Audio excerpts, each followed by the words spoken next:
downtown LA in 1905. This 8-story building and its 12-story annex are one of the oldest standing buildings in Los Angeles and also one of the most haunted.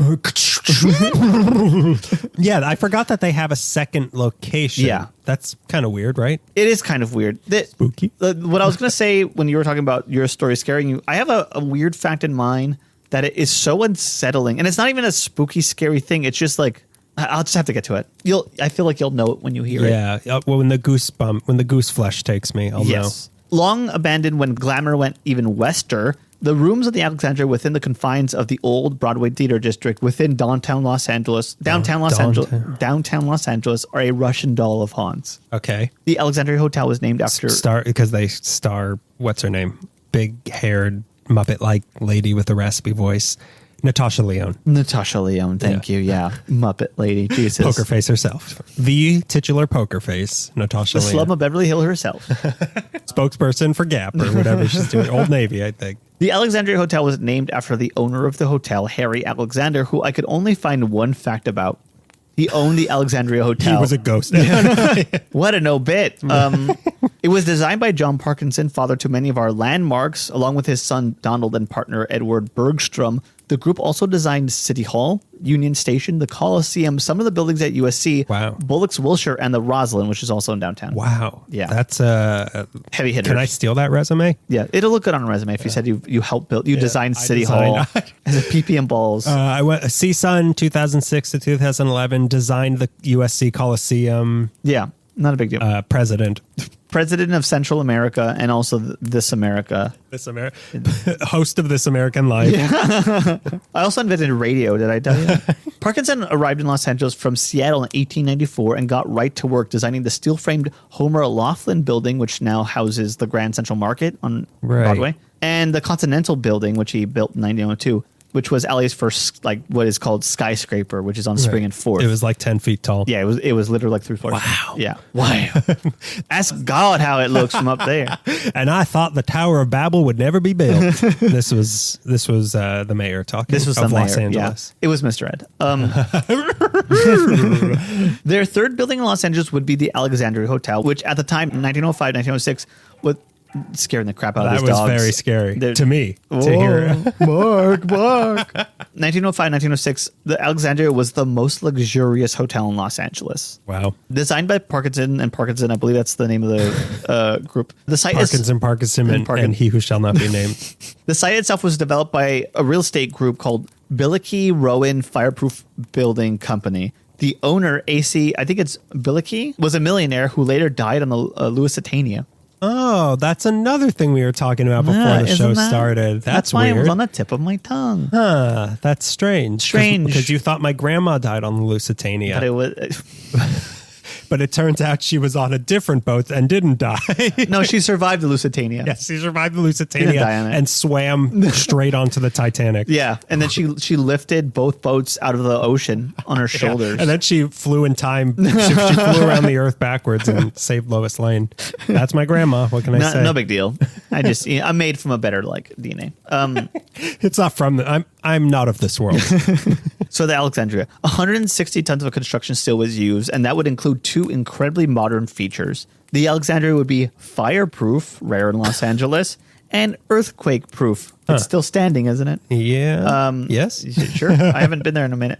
The article announcing the construction started also pointed out that it would have a modern feature newer buildings were trying out called fire escapes, despite quote unquote, despite the fact that the building is absolutely fireproof. They still had fire escapes because the city made us. It's for the fire to escape because it's not welcome. If it's chasing you, we want it. Fire goes in there to be extinguished by humans. It's looking for a good night, a good stay in the city. As far as style, Parkinson went with a Beaux Arts look, which featured brick and terracotta facade with large stone sculptures of griffins adorning the building, which I passed by the other day and I finally looked up. I'm like, oh, the griffins are right there. They're looking at me. They're beautiful. Is that, maybe I'm thinking of something else, but there's some buildings that they didn't bother, maybe this was just in Chicago, but they didn't bother putting the face on the gargoyles or whatever. I think it was Chicago. This happened in there's definitely one in Chicago, but because there's this big statue that has no face because they're well, there's never going to be a building as tall as this to notice. Hubris. The hubris. What Greek god suffers from hubris? Is that not Oedipus? Is it Oedipus? I think it was the Greek god that suffers from hubris. I think it was all of them.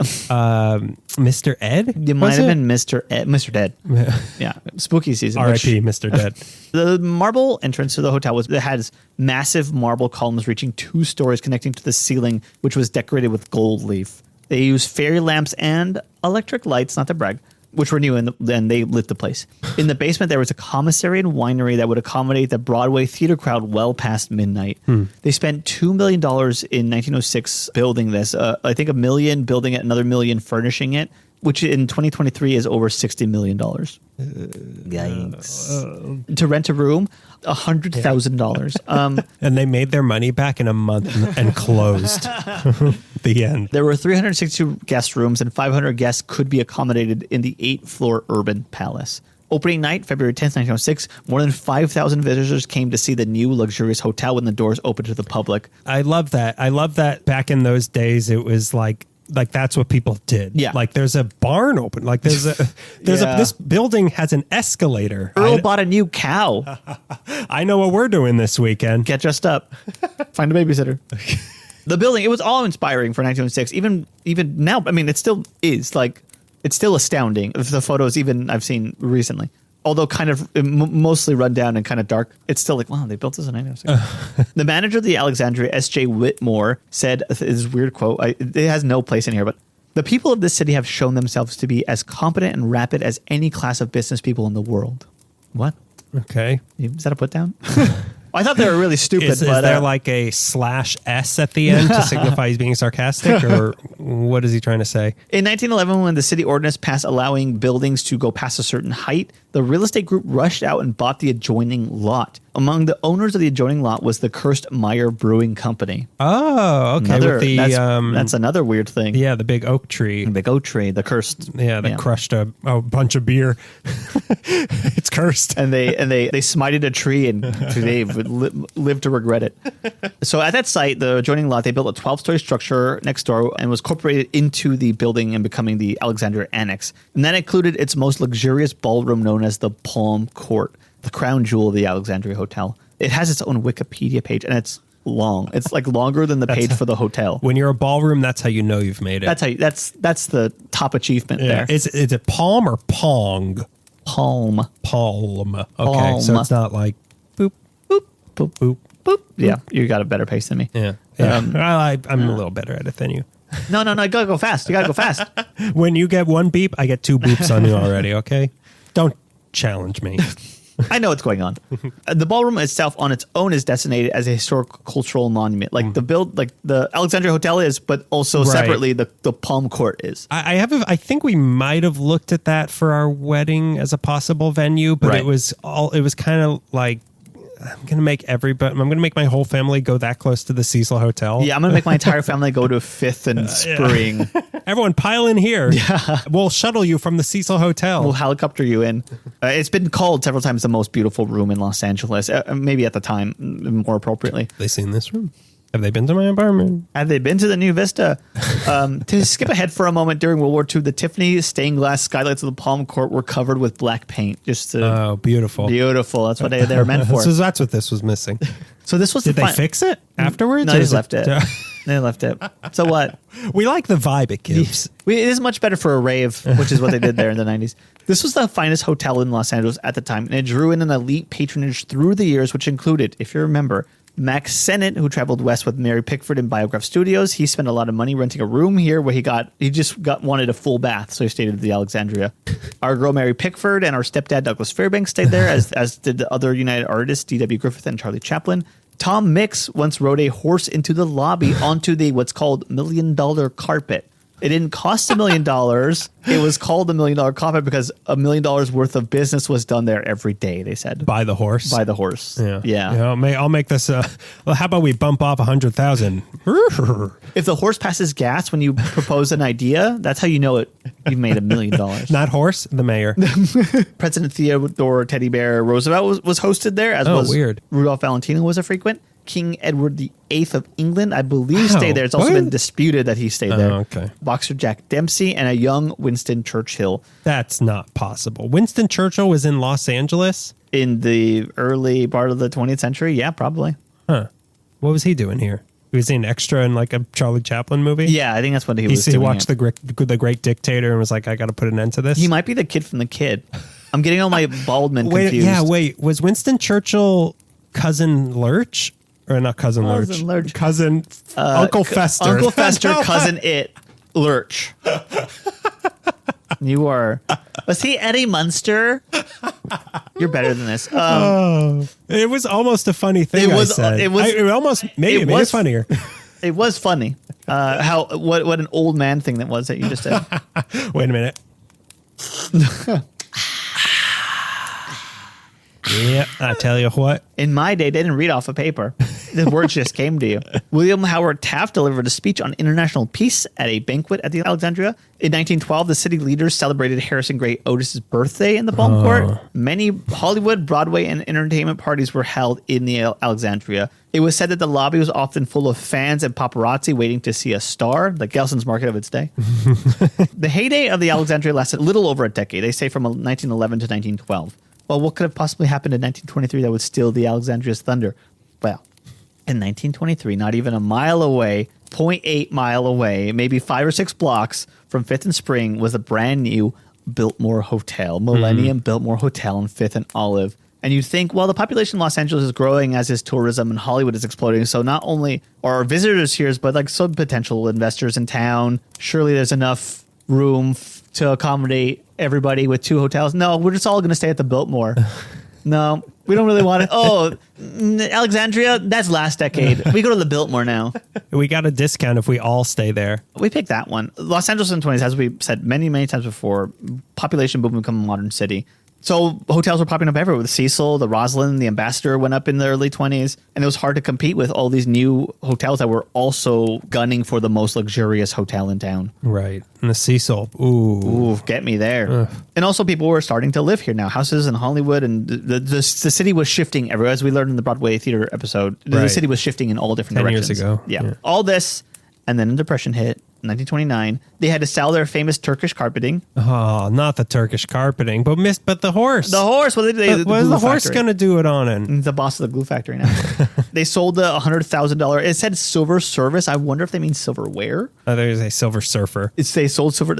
Yeah, it must be silver surface #1. Yeah, it must be. Yeah, that's the silverware, right? Yeah, I guess. I assume $10,000, $100,000 worth of silverware. I guess I know where you sat on the Titanic. And they let you eat in the boiler room.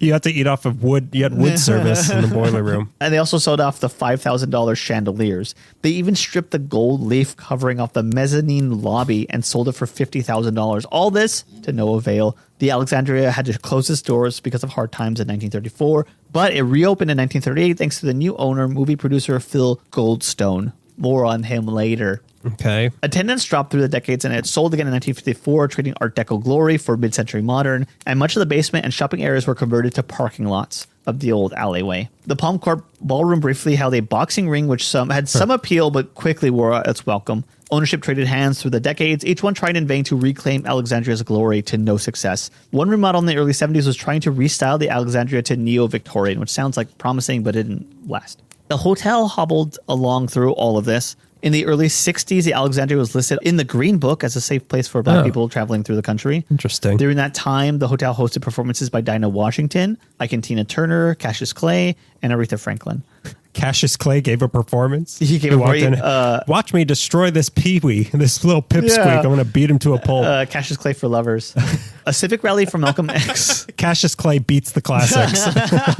A civic rally for Malcolm X was held at Alexandria in the early 60s. And so this was like a black hotel for a while, it seems like it. Like if early these are 60s, all the guests they're having. I mean, it could have been. I didn't read much more past this passage. That's kind of near like, but that was like the 40s with a Bronzeville when Little Tokyo became Bronzeville. Yes, this is early 60s. I feel like maybe the world's changing as much as it possibly can, and a group of nearly 100 Black and Mexican American civic and community leaders met at the Alexandria Hotel to join in efforts to win the election of a Mexican American to the assembly from Imperial County. I couldn't find out who that was though. Imperial County. Isn't that south? No, I'm thinking of Indio. I don't know where Imperial County is. Coruscant? Coruscant? Through the 70s and 80s, downtown became Loveless industrial corporate swamp as urban renewal projects removed Bunker Hill homes and downtown became all business, churches, and crime. Skid Row business in the front, business in the back. Well, we're saying it's long hair. Or no, short hair, sorry. Skid Row bled into all parts of rundown downtown area. Churches took over abandoned theaters, and all the vacant Old Glory hotels became low-income housing. And that's kind of where the Alexandria is kind of maybe still at. In 1988, city officials called the Alexandria Hotel the worst drug trafficking spot in Los Angeles. 600 arrests were made between 87 to 88, mostly for selling crack cocaine. And also, a crack laboratory was uncovered on the hotel's 12th floor. The hotel went through some years where it only had a dozen or so occupants. Different family members would just kind of own it and run it for a little bit and then would move out. Imagine being in a hotel that has 11 other guests in it. Weird. That'd spooky. You each get your own floor. Yeah, your own wing. The hotel was slowly converted into an SRO hotel, single room occupancy housing, and long-term low-income housing, which is good. A good use for a big building with a lot of rooms. But because of its proximity to Skid Row and the nature of downtown at the time, it wasn't getting many regular overnight guests. It changed hands again in 2014. Nobody made it through the night, right? When is this going to get spooky? Scare me. This isn't spooky. Downtown becoming a ghost town through the 90s. A ghost town. And that rent stabilized ordinance. Whoa, single room occupancy. I can afford to live in the city. Oh, spirit room occupancy, right? It changed hands again in 2014, landing on a developer named Isaac Shomoff, who managed to restore portions of the existing lobby as well as the Palm Court and second floor ballroom, the Rose Court. They now today look very nice, and you could, like you said, rent it as a venue for a wedding or a party. The beautiful bar, The Wolves, is part of that restoration. Oh, that's where that is. Yeah. Okay. The Alexandria has been seen in many movies. Yo Boy 7, Dreamgirls, Waterfront Elements, and Spider-Man 3. In 2005, the hotel was converted into rental units, and you think, yay. But no, because 2 years later, 2007, the city and developers were sued in court for harassing and evicting over 100 low-income residents to get in those young, rich white kids who wanted downtown lots. Boo. That doesn't sound like Los Angeles. The city of Los Angeles? A judge ordered this corrupt-ass city to help displaced tenants find housing, which means the city probably had them killed. Don't breathe in Los Angeles unless you have a trust fund. In 2012, the hotel was converted into condos, but for who? Let's get back to the men. Let's get back. Is that what the housing crisis is about? The ghosts could afford to live here. The only people who can live downtown are the ghosts of the people who used to be able to afford to live. Who died trying to live here. Let's get back to the man who bought the building in the 30s, Phil Gladstone, and the story of what is called the Ghost Hotel. Oh, okay. Here we're talking. Wait a minute. Is Ghost some sort of acronym for good housing of United? Oh wait, though there's no U. Goose. Goose. I spell it in the British way. Stabilized tenants. You found me out. Sorry. Right, this is spooky, I guess. So to tell this story, we do actually have to go back to the original building of the hotel, 1905, when the hotel itself was being constructed. 1905, a man named William Chick had a livery stable next door to the site where they would build the Alexandria. He sold his stable and went to business with the developers. So they're building the building. He has a lot next door. He sells it, goes into the business with these guys. So on the lot he owns, he builds an addition to the hotel on his property that would be a seamless extension of the Alexandria that could be accessed from the main hotel's corridors. Okay. But there were no stairs or an elevator on Chick's side of the property, and he saw building them as an unnecessary expense since they're already on their side of the building, stairs and elevators. Let them pay for it. As we know, the Alexandria closed during the Depression and opened in 1938 thanks to Phil Goldstone, and William Chick's son, Lee Rohde, was by that time the owner of this extension on the other side. Okay. Wow. This is scary. Yeah. There was a dispute. It's scary how convoluted this is, yes. There was a dispute between Roddy, the son, and Goldstone when somebody from the main side of the hotel moved into the extension, Roddy's side, because Goldstone on this side was raising everyone's rent. So this guy just goes to the extension side. But the fact that the annex was cheaper and he had no control over that side of the building infuriated Goldstone. So he further attacked him by sealing off the extension, making access to this side impossible. And he did this on 7 of the floors above ground. Only like the storefronts could be moved. You could move around the storefronts between the two buildings, but above that on the hotel levels, you couldn't move around. You couldn't go between buildings anymore. The only way, remember, there's no stairs or escalator on that side of the building. So you're just like entombed. Wait a minute. So who was... Nobody was on that side. I'm like, I don't know how they dealt with that. He had you would have had to move everybody out because or just in your room with no way out except for the fire escape. The only way onto that side involved a tall wooden ladder from the hotel side, which led to a hatch on the roof where you could climb up and then down through the hatch and then enter through one person's window. Hey, if the rent's cheaper, why not? It's worth it.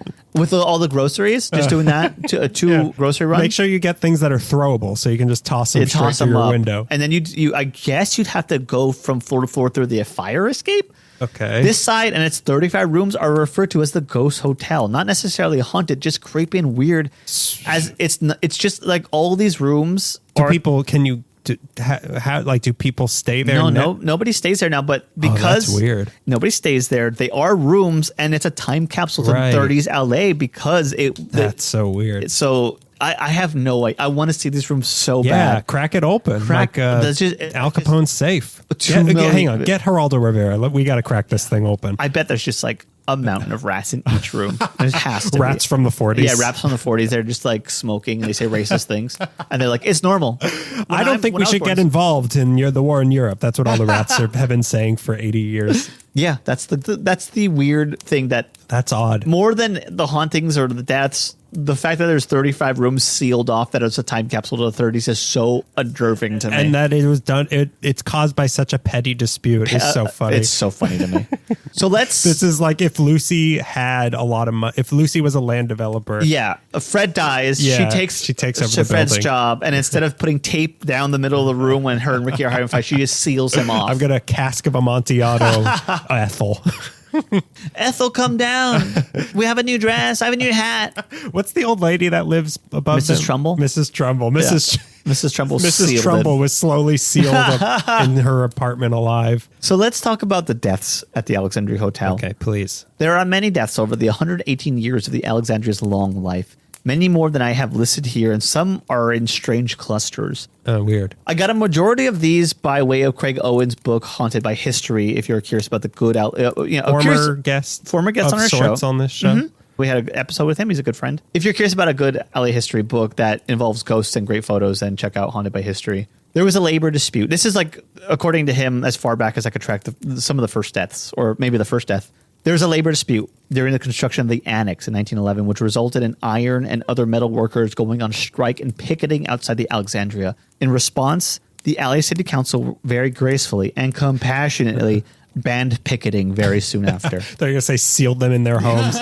That's a great, like, for all the unions that are going to go on strike, the people who like strike metal. Yeah. Imagine the signs they could have. It would be so funny. I strike, but I am also on strike. I strike, therefore I am on strike. I am breaking this welded bond between... oh, this is good. Keep going. No. Keep going. Say everything you know about Min's work. And then also Sven for 10. It's really funny. It'll make sense funny when you read it. Yeah. It's more of a written joke. The Alexandria then built Alexandria, because the iron workers and all the metal workers are striking. Also, Alexandria, bring it back to the Egyptian theater. You're right. Thank you.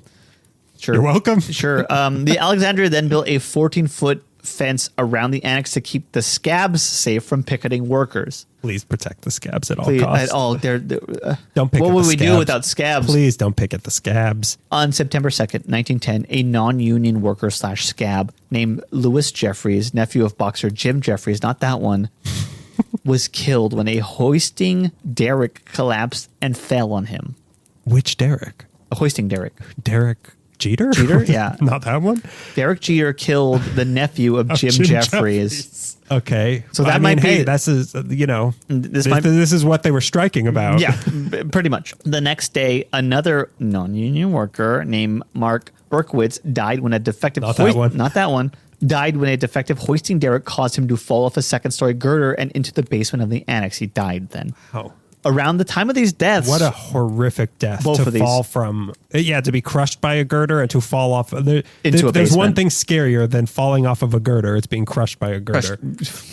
Of all the girder-related deaths, those are the two scariest Definitely ones. top two. Yeah. Around the same time of these deaths, remember 1910, a worker found a bag of dynamite at the annex. The bag belonged to a man named Albert Kennedy, a former miner, and he explained to the police on the scene that it was left as a practical joke, which they accepted. Ha ha ha. Not too long after. Light it. It's funny. Light it, yeah. See, they're firecrackers. Not too long after that, October 1910. Do you remember what happens in October 1910? Is that when the LA Times building was bombed? Exploded thanks to 16 sticks of dynamite, thanks to the McNamara brothers. So a month later, a giant building explodes in downtown. Accidents, or were these two men murdered by the Union? We'll never know. Murdered by anarchists. So unions are bad. I knew it. No, that doesn't fit in with my current understanding of unions. In December 1910... I stand with the Netflix half of the Egyptian theater. In December 1910, 2 men were killed and another 2 men were injured when the platform they were standing on in the elevator shaft collapsed. Oh my God. Then there were... Who built this place? It feels like Mr. Ed, who's a scab. Then there were the 3 deaths in 3 weeks. March 1913, 60-year-old Meckel Lee died of a heart failure in her sleep. Then G.W. Clark died of a cerebral hemorrhage in his sleep.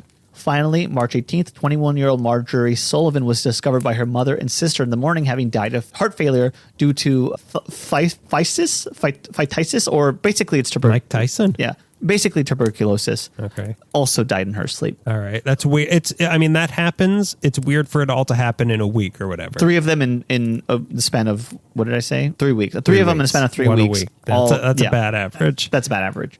Murdered by arrest. I put... But they put a warrant out for Morpheus. In 1950, a 25-year-old woman committed suicide by drinking poison. 2 more heart attacks occurred in 1916. And in 1918, 27-year-old Ethel Ferry committed suicide by gunshot to the head. In 1919, 45-year-old L.B. Smith Jr. jumped or had fallen off the 6th floor-story window, surviving because he had landed on the 2nd-story skylight, but then died later at the hospital. Another 2 suicides in 1920, and in 1922, somebody overdosed on opium. In 1922, a 22-year-old man named Vaden Boge, a son of a wealthy Oregon rancher, registered Son of a wealthy Oregon rancher. registered Mr. and Mrs. Boge, got a room for 2 on the 4th floor, and then mentioned that his wife would come later with luggage. He ordered room service. They brought him the food. He was left with a food tray, and an hour later, staff were alarmed when they heard screaming come from his room.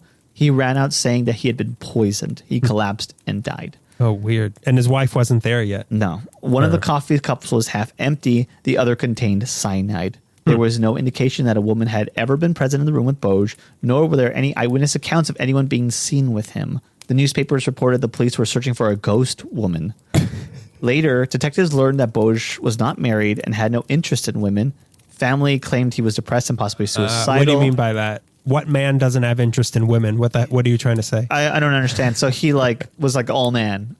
He no interest in womanly thing. I don't understand. He liked hunting so much he didn't have time for women. That's what you mean, right? Okay. He was okay. I get it. I think I understand. Yeah, I get it. He sounds cute. His family claimed that he was depressed and possibly suicidal. So nobody really knows what is going. Why go to that ruse? Yeah, why pretend to be murdered? I mean, I don't understand what happens. Why create the mystery? Yeah, I don't either. But that's it's a lot of weird. It's very strange. Yeah. Many more suicides. Or maybe wanted to leave a mystery. I don't know. Yeah, I mean, there's some people that are like that. Yeah. Many more suicides in Alexandria followed. In 1961, a former mental patient leapt to his death from the fire escape and landed on 2 people who survived, although one had a broken back. In 2009, an 87-year-old man fell off the 9th floor when the fire escape railing buckled. In 2013, a 24-year-old man fell from the 4th floor, not sure if it was accidental or not. This is just a handful sample set of deaths that have occurred at the Alexandria. I would never use a fire escape. Even if there was a fire, I've never seen a fire escape that looks stable. Nope. Never. Nope. I agree with you. I've never seen a fire escapes are just not an LA thing.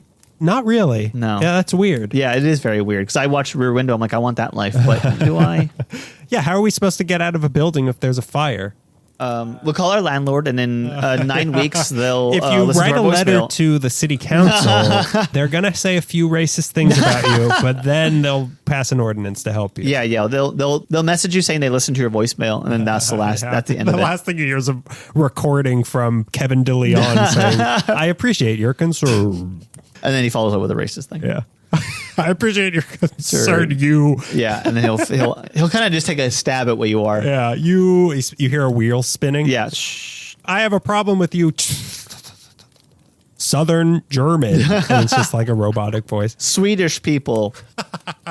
Here's a new one. Yeah. Yeah, some of you heard this one? So let's talk about the hauntings. Okay, good. This is a very haunted hotel. It's well known that there are no definitive proof of ghosts. or Hauntings. Greg, I'm covered in ectoplasm right now. Do you not see? Have you didn't even ask. Explain this goo? You didn't even question it when you walked in here. I have goo all over. It was like there's something about Mary when I walked in. That was ectoplasm. You didn't say anything. There's something about Mary. She's a ghost. There's something about Mary. I see her burned into my toast. All we have is There's something about scary. It's good. Thank you. It's also fun. That's also very funny. That should be the title of this episode. All we have is stories and things I hate about Boo. Go on. Are you sure? No, but go on. No, I just can't help myself. All we have is stories, and sometimes some places get more stories than others. Right. The Alexandria is a place with many claims, and within the Alexandria are the two beloved ballrooms. The second floor, see, there are two ballrooms, and I never know which one they're talking about because I think the annex has the Palm Court, and the second floor ballroom is the Rose Ballroom, if I understood correctly. Which, just quick sidebar, I give you another movie name. Yeah. A quick sidebar. Because after the last episode, I went to Beverly Hills after the mall things. I wanted to look at things at Rodeo Drive, and we went to the Beverly Hills Hotel, and they have that ballroom there. Yeah. And they have a picture that is so unself-aware that it is the picture from The Shining, because it's like a picture from like New Year's Eve dinner from 1920, and it's that same picture, and there's a guy right in the middle like this, in the arms stretched out like Jack Nicholson in that picture, and it is so eerie. I am almost positive that the Biltmore has the same It's image. so weird. And you're like, do you know, have you not seen The Shining? You Take this down. You go, it's okay to put this in a room to F with people, but don't put this in the lobby and then no one will rent a room. It's so weird that those are just like the pictures. That's so funny. Yeah, I saw The Shining. It was okay. No one's even addressing the fact that they have the exact photo on the wall. And they like Photoshop Jack Nicholson into all of them. There's like the empty space of where an axe used to be on the wall. What? Yeah, why do you ask? I just read the book. I didn't watch the movie. So the second floor ballroom, the Rose Ballroom, I believe, is said to be the most haunted by Shining-style old-timey dancers and partygoers from the 20s. See, if I were to see a ghost, I feel like that's what I'd want to see, is like a ballroom. Full of them. Yeah, having fun, like the Haunted Mansion. I was about to say like the Haunted Mansion. Like it's just like everyone's having a party and everyone's dancing and no one's. Yeah, I want grim grinning ghosts. Yeah, I don't want little British boys. No, I want grim grinning ghosts. Grim grinning ghosts. Okay, we've done our warm up. Yeah, the woman's restroom has faucets turned on by themselves, according to reports. Others claim to have seen a woman appear to them in the mirror, possibly Bloody Mary. Lights in the ballroom flicker. A shy young girl wearing a white dress has been seen peeking through the doorway before turning and running away. Some people, Bloody Mary has always been one of my greatest fears, and also like people. Maybe it's just because I have a cat now, but like something staring at you from the darkness, like halfway hidden behind a door at night, is very scary, terrifying, and then running away. And then you have to feed it.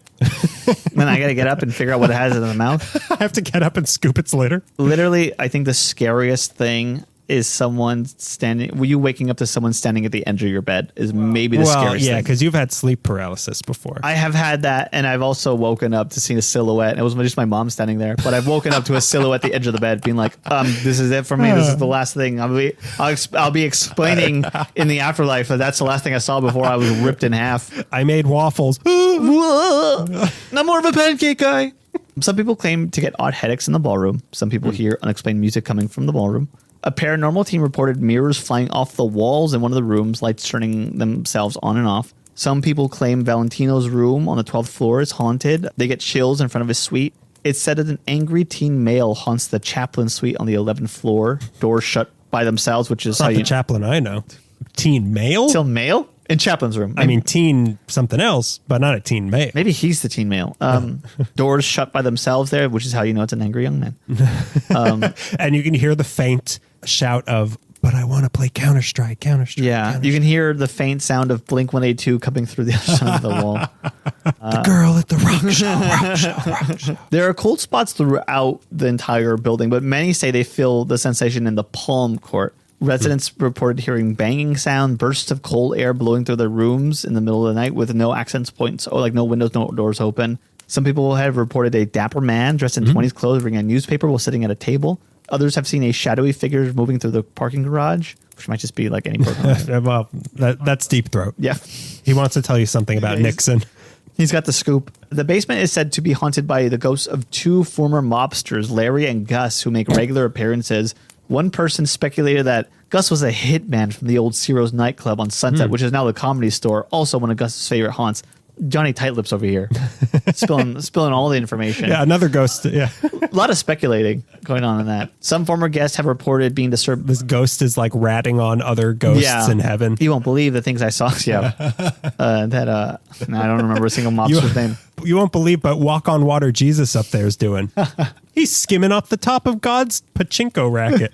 He's going through the donation basket. The elevators would take people to the wrong floor, more frequently to the ninth floor or the ballroom, both of which are said to be hot spots for cold spots. But the most interesting of these ghosts... This spot is just right. Just right. The most interesting of these ghosts to me is the woman in black, who first started appearing to guests during the late 60s renovation. Many people claim to see a partial-bodied apparition of an Edwardian woman dressed in black, face covered in a veil with a big hat, wandering the hallways of the hotel or the bomb court area. A former employee was hanging pictures in the hallway at 2 a.m. when she saw a woman in her 30s wearing black high-necked dress. After seeing her, she disappeared. And a new legend, according to Haunted by History, is that the lady in black is a shapeshifter that can take the form of a black cat. Oh, okay. These are just some of the hauntings and things. I like a good shape. I don't think we've ever discussed a shapeshifter before. Me neither, but I also like ghosts that are shapeshifters. Yeah, that's fun. I want to do that. Yeah. Yeah. If I get a choice, I'm going to be. I'm going to be a ghost that could turn into like a Pomeranian. A black Pomeranian. A black Pomeranian. That's how you know I'm spooky. None of this can be proven, obviously, but none of the great ghost stories or pieces of folklore can either. What can be proven is that Alexandria still stands after over a century of fading glamour, still existing in the shadow of the Biltmore.